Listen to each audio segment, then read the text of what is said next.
amigos do canal Redentores Mater. Sejam muito bem-vindos. Se é a sua primeira vez aqui, sinta-se acolhido com um caloroso abraço.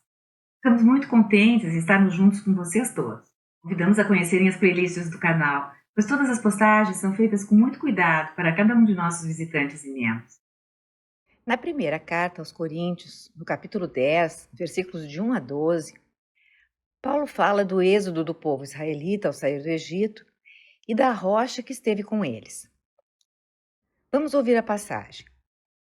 Irmãos, não quero que ignoreis o seguinte: os nossos pais estiveram todos debaixo da nuvem e todos passaram pelo mar. Todos foram batizados em Moisés, sob a nuvem e pelo mar. E todos comeram do mesmo alimento espiritual e todos beberam da mesma bebida espiritual.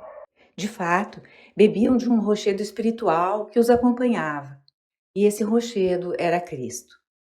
No entanto, a maior parte deles desagradou a Deus, pois morreram e ficaram no deserto. Esses fatos aconteceram para serem exemplos para nós, a fim de que não desejemos coisas más, como fizeram aqueles no deserto. Nem vos torneis idólatras, como alguns deles, conforme está escrito.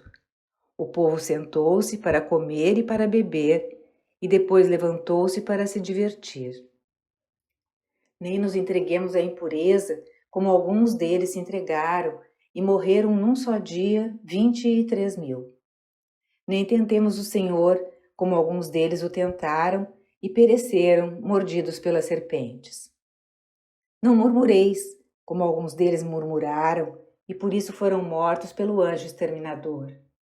Portanto, quem julga estar de pé, tome cuidado para não cair. A primeira carta de Paulo aos Coríntios é uma carta que ele escreveu para abordar uma série de problemas que estavam acontecendo entre o povo. Os coríntios eram pagãos de origem, e entre eles havia muita imoralidade.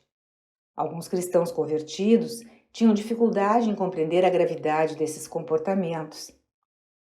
Então, depois de discutir uma série de diferentes problemas com os convertidos do paganismo, Paulo remonta às escrituras judaicas e usa a história do êxodo do Egito e da geração que viveu no deserto, porém não entrou na terra prometida, exceto Josué e Calebe, que eram crianças, já considerados da próxima geração.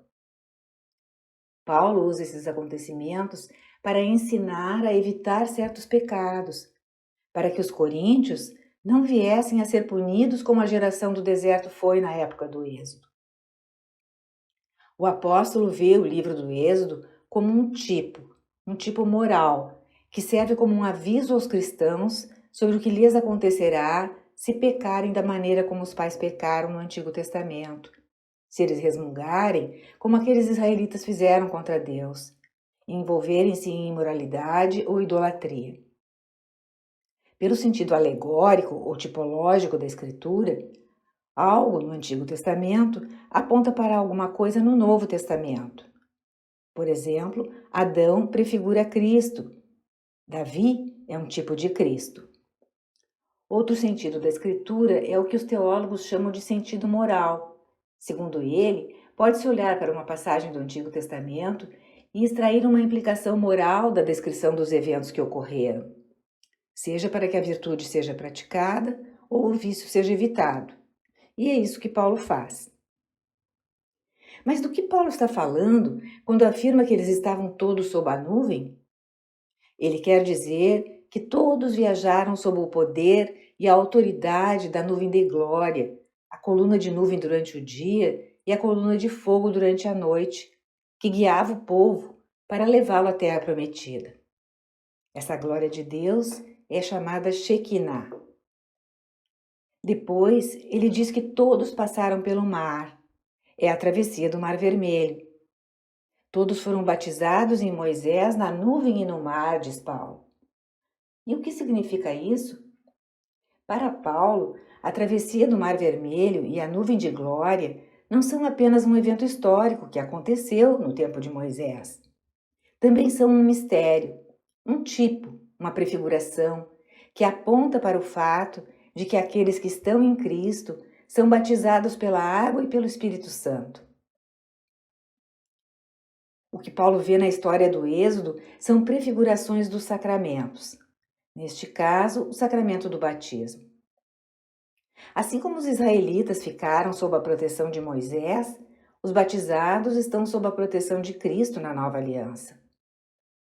E Paulo refere ainda como todos comeram a mesma comida sobrenatural e beberam a mesma bebida sobrenatural. Aqui há uma referência a 2 milagres: o milagre do maná do deserto, que eles comiam todos os dias, e o milagre da água da rocha, que eles beberam no deserto. No capítulo 17 do livro do Êxodo, por exemplo, as pessoas estão começando a ter sede e a reclamar.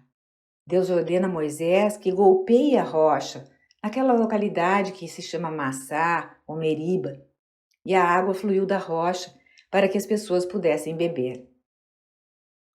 Apenas em um nível de ciência física, como regra, se atingirmos uma rocha, não vai sair a água.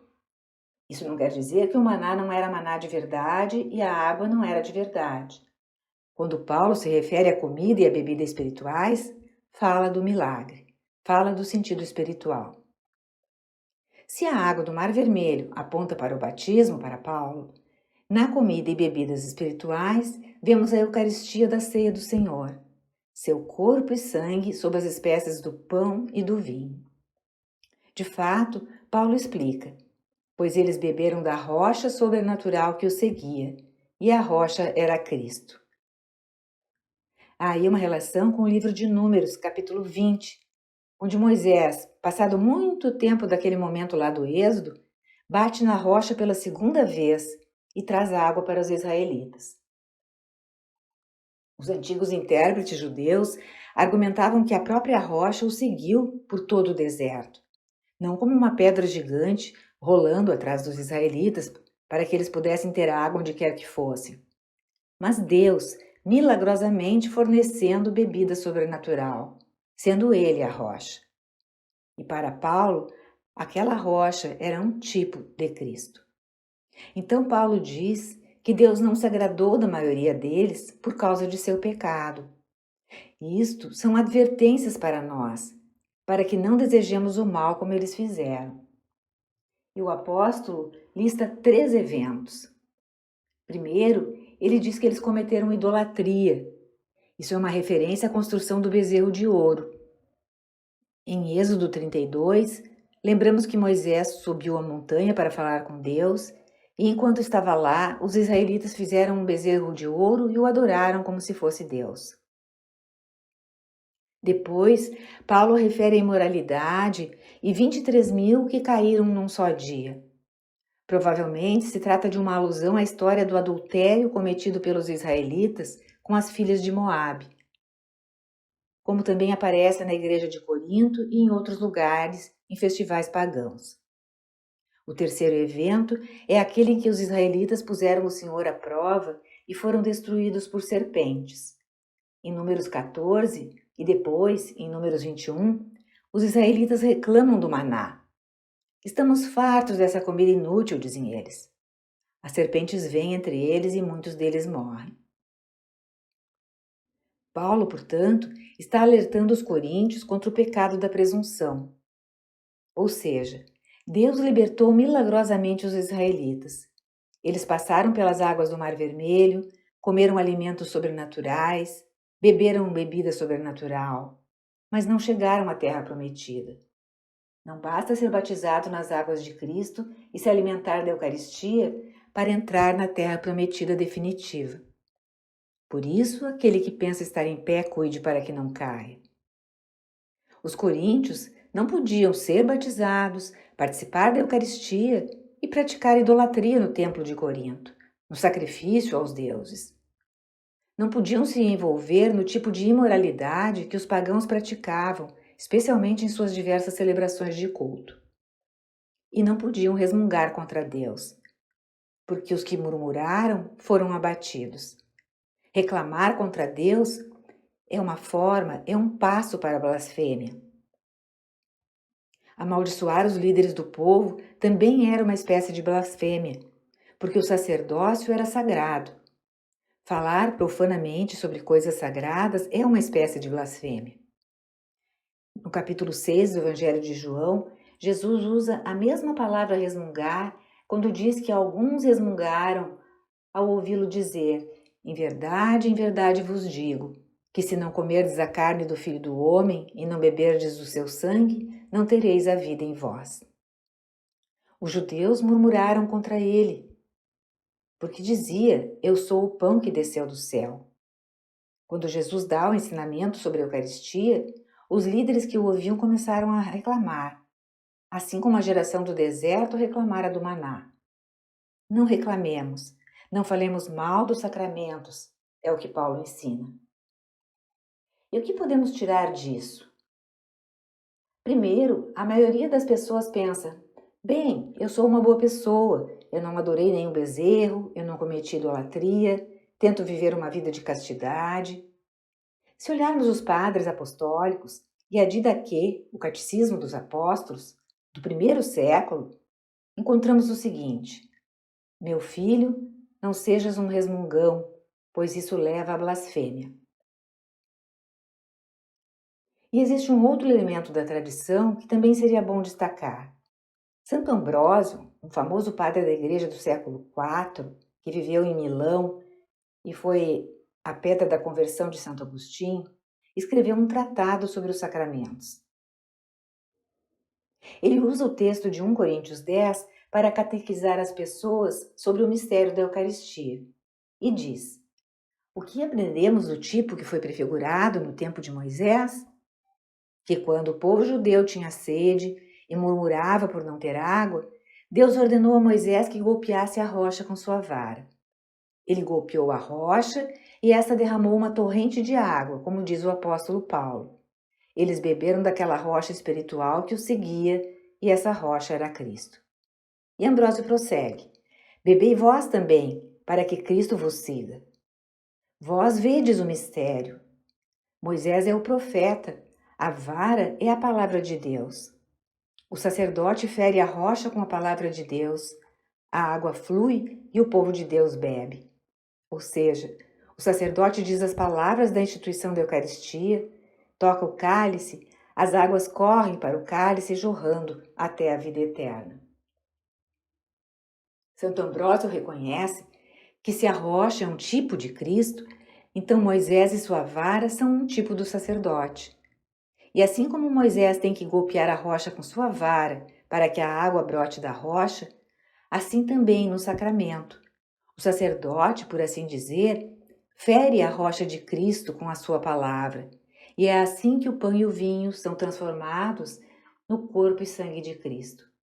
É somente através do poder da sua palavra que o milagre da Eucaristia pode acontecer. Se pensarmos em Êxodo 17 e Números 20, e se a rocha é Cristo, quando a água flui no Êxodo, é uma prefiguração da crucifixão, aquele momento em que Cristo é atingido pela lança do soldado e fluem água e sangue do seu lado aberto. Cristo é golpeado uma vez com a lança, é crucificado uma vez. Em Números 20, quando Moisés, que representa, segundo Ambrósio, o sacerdote, quer que a rocha jorre água, não precisa golpeá-la, só precisa dizer a palavra certa, pois Deus disse a ele: ordenareis ao rochedo diante de todos, que dê as suas águas. Farás brotar a água do rochedo e darás de beber à assembleia e aos seus rebanhos. Em sua raiva e falta de fé, Moisés bate na rocha 2 vezes e, como resultado, morre sem entrar na terra prometida. Santo Ambrósio mostra que, desde os tempos antigos, os cristãos reconheceram que o golpe na rocha e o fluxo de água nos livros do Êxodo e dos Números são prefigurações da Eucaristia, como Paulo também reconhecera e manifestara aos coríntios. Através dos coríntios, vem um alerta a nós hoje, a não cairmos na presunção de que só por termos sido batizados e receber os sacramentos, necessariamente vamos conseguir entrar na vida eterna, naquele face a face com Deus. Também temos que viver de acordo com os ensinamentos de Cristo. Produzir boas obras. Temos que evitar a idolatria, evitar a imoralidade e até mesmo evitar reclamar, para chegar um dia na terra prometida.